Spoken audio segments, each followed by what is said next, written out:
Yes, we go on to the next alert because we are in a battle, we are caught in a war. And these broadcasts are battlefield instructions. Those who listen may be able to save themselves and their own people from the damnation, from the carnage coming their way if nothing gets done. And so we come to the question of this 2023 election that everybody is throwing all over the place.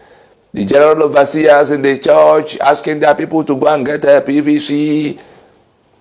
Others saying there are millions of them who will vote in one direction, forgetting that the entry point is controlled by the enemy that has a dog in the fight. Now, we continue to dissect the things that are being done, but which many do not understand. The election 2023 is actually the third plan in the hierarchy of Plan A, Plan B, Plan C being executed simultaneously by the enemy in that fight. And if you want to know who that enemy is, look at this map again. Look at this map very closely.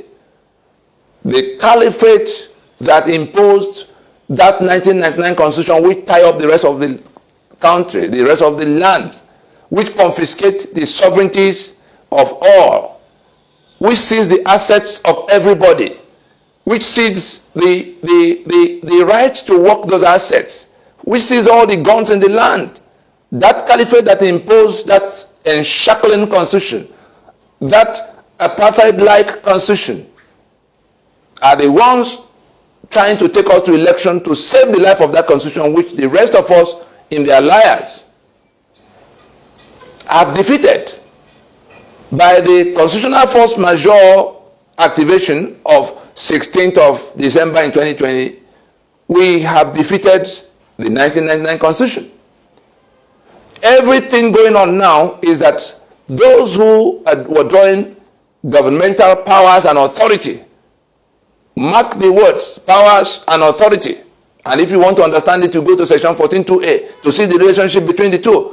Those who are illicitly drawing powers and authority from the constitution, the fraud of a constitution validated by our signature implanted without reference to us.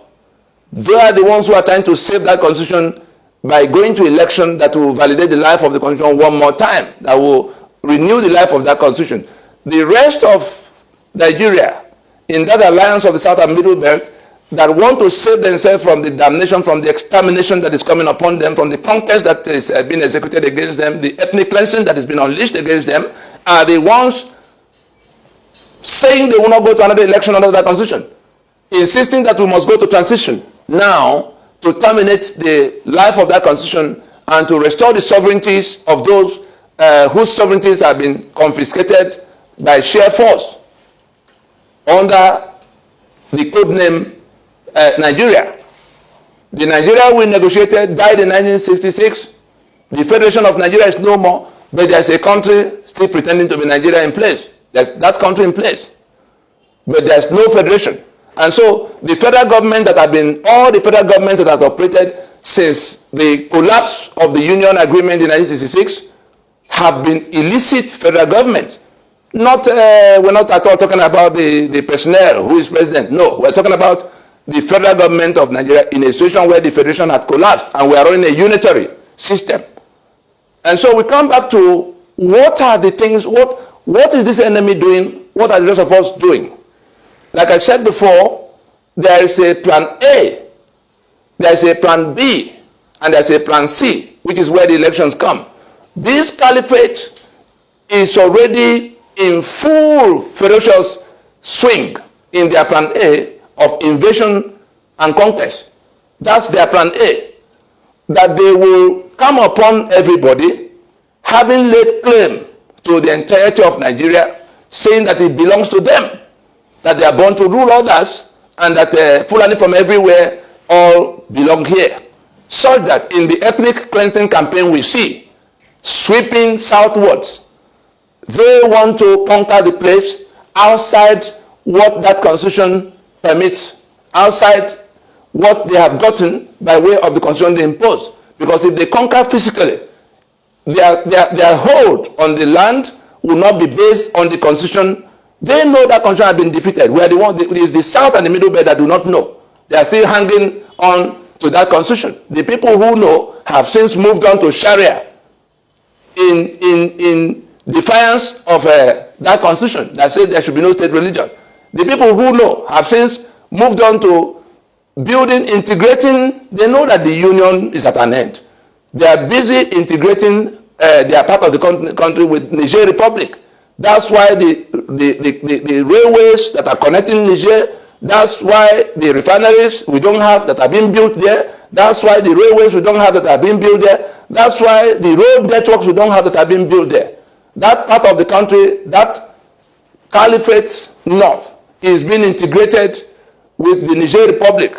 Of course, we know where the Buhari himself told the people that went with him in the cross-border operation at the time he was GOC, the 3rd Division in Jos, across the border. He told them that his family originally came from Niger Republic. So we all know, and there's no offense by being of Niger origin, or Abacha being from where he is from, or all the other ones in between. Now, the danger we are pointing out now is that the financing for the heavy infrastructure that is being put in place now is coming from loans obtained in the name of Nigeria by this sectional agenda. Billions and billions and billions of foreign loans that have been deployed to integrate the economy of the Caliphate North with Niger Republic. And those monies are being borrowed against the assets of the alliance. Some of those, agreements, loan agreements, especially one with China that's written in Mandarin language, also puts in a clause. I'm sure you will remember the controversy when it arose, that there's a clause to cede sovereignty to China if they do not pay the money. And these are all the things being signed over our heads by people who have their own agenda. They are not doing so on our behalf. They are doing so for themselves and to our own damnation. These are things we need to put on the table so that they know that we know. So that those who are giving them the money will also know that they're just putting their money at risk unnecessarily, because from the time in December of 2020, the force majeure that raised a caveat to the international lending community not to lend any more monies to this disputed project called Nigeria until we sort out the sovereignty dispute that has been raised. Some have listened, they are not offering any loans. Others are not listening, and they are throwing loans to people who may not be on the scene at the time they come for their monies. That's by the way. But back to the main issue of what are the 3 plans that are being pursued? Because our people know about only one, the election of 2023. That is number 3 in the hierarchy of, in the order of importance, in the order of, execution. The first is the one that is going on now, raw conquest. Overrun them, become the owner of the place, everybody on their knees, and then other discussions will come. That's plan A. Plan B is one in which the same people that are pretending not to have the capacity to contain the terror that is going on are going to compromise our security further by this kind of thing they're already doing, to the point where they will assume martial powers. We saw when the Attorney General wrote a memo that leaked to his principal that they should suspend the Constitution.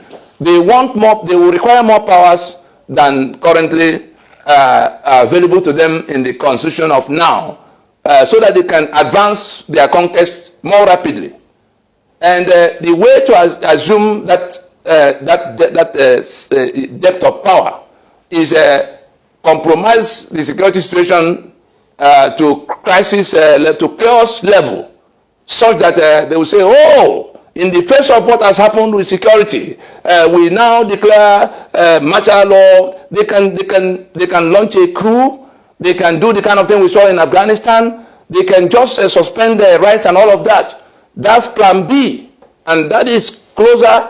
The way they are going, the kind of carnage we see may come to where they say, oh, on account of this level of insecurity, we now suspend, all the rights, like we saw in 1984, and all of that. So that is their plan B, and they are working around the clock to get to that, so that they can continue their conquest unchallenged by the inhibitions placed by this constitution, as bad as it is. The plan C, which is now again a decoy for driving the plan A and B, is the election of 2023, by which they have occupied the thinkers and political merchants of southern Nigeria and Middle Belt. Oh, whose turn it is. Meanwhile, even being the plan C, they are third in the hierarchy of options. They already secured the outcome for themselves. They are in control. The caliphate is in control of the two parties. The caliphate is in control of INEC and the military that will, police that will carry the ballot boxes, and the returning officer that will announce who won, those who will count the vote. They are the ones printing the PVC. They are the ones that will give whoever they give. They know the demographics. If you are 10 million in an area and they give you only 3 polling booths, there's a maximum number you can return from that area where you think you have those numbers. They may also give 50 polling booths to an area that has less than 3 million people. And so they get numbers that will outweigh the ones you got from. So these are all the kind of gerrymandering that have been going on in our electoral processes, which is why the results are always baffling.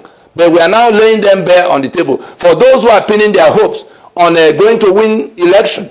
And that is where the men of God in the land who are telling people to go and get their PVC, they are not listening to us now that the constitution by which the winner will govern will render the lives of their flock more unlivable.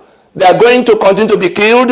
They are going to be more impoverished the day after that election, no matter who wins. But the people who are inviting you to that contest, the APC, they have already abandoned this. The carcass of APC that they've left behind, like they left the carcass of PDP behind in 2015. They've all moved to where they want to go. PDP today, a Fulani candidate in the person of Atiku is likely to emerge in that PDP platform. So they drag you to the point where there's a semblance of election, and the world will think that there's been a contestation, but they're in control of the outcome. And that's why part of what they're doing is to make sure they keep throwing it up as the most urgent thing to do, and our people are jumping, buying form, waving PDP and APC flag, whereas the people they are contending with already settled the outcome of that election by seizing the two political party platforms and seizing control of INEC and the military and police. That's the security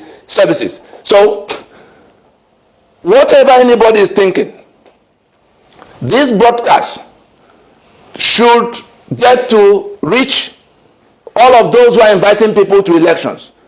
The political merchants, if you know anybody in PDP, from the chairman to the national officers to the governors, all of those who are mobilizing you now, including women leader, church leader, let them see this video, that the people they are coming to compete with already settled the outcome. Their strategic pursuit is to keep that constitution that killed the rest of us and impoverished the rest of us, alive. Whereas we have defeated that constitution by what we have done, and we can actually go to where we decommission it and free our people from the bondage. Take them to referendum in a transition so that they decide whether they want to continue in this union, and if yes, on what terms. That's where we now begin to talk about the degree of autonomy acceptable to them. But they first have to vote whether they want, by referendum, whether they want to remain in union with anybody or not. And then if the majority say they want to remain, then we go to that's when the question of the kind of constitution that will be used to moderate that union will come up. It's not now. And so let it be made clear to all that those who in the face, those from the south and the middle belt, who in the face of this invasion, happening to us, these killings that are coming upon us, this ethnic cleansing that is already ongoing, are distracting everybody by talking about the election, which is something the outcome has been predetermined. There's nothing you can do about the caliphate has a dog in the fight. They have a candidate in the election. They are the ones who conduct the election. They are the ones who print the PBC. And whoever wins the election, when they do win, will have to swear to defend and uphold that constitution, meaning that we are back to where we are. Meanwhile, there's no slowing down in the conquest they are driving. And they need you to be talking about the election where they are overrunning you, like we have seen. You saw them in Kaduna Airport. You saw them in train station halfway to Abuja. You saw them the day after the train station attack that they blocked the road heading closer to Abuja. We hear that schools in Abuja have asked parents to keep their children at home because the security situation, that's now Abuja. The day they blocked the Lokoja highway, nobody is able to escape from Abuja. Let those who are thinking that is far away from them listen now. Let those who see this video make sure it gets to the general overseers of the church and all of those doing party, whether it's APC or PDP or ABGA or Mega Party or Youth Party. All those things are in the plan C of this enemy that is determined to wipe us off and take over our lands. Let us wake up from slumber. This is something that can consume whatever is left of Nigeria is gone. We're not talking about Nigerians. Those who are talking about saving Nigeria should have done so 50 years ago. It's no longer possible to save that union in the manner they think it could be done. Now we're talking about saving those who are trapped here, the people they call Nigerians. Either we sacrifice the millions to save the Nigeria, or we sacrifice that Nigeria that's unworkable as defined by this constitution and save the millions that are now in distress. But it is the caliphate that is operating that unitary Nigeria that is killing everybody else. Let us wake up to the reality. Plan A, Plan B, Plan C. Find out why the terrorists are making the demand they are making, and put all this information you already have on the calculus and see how close we are to Afghanistan. Thank you.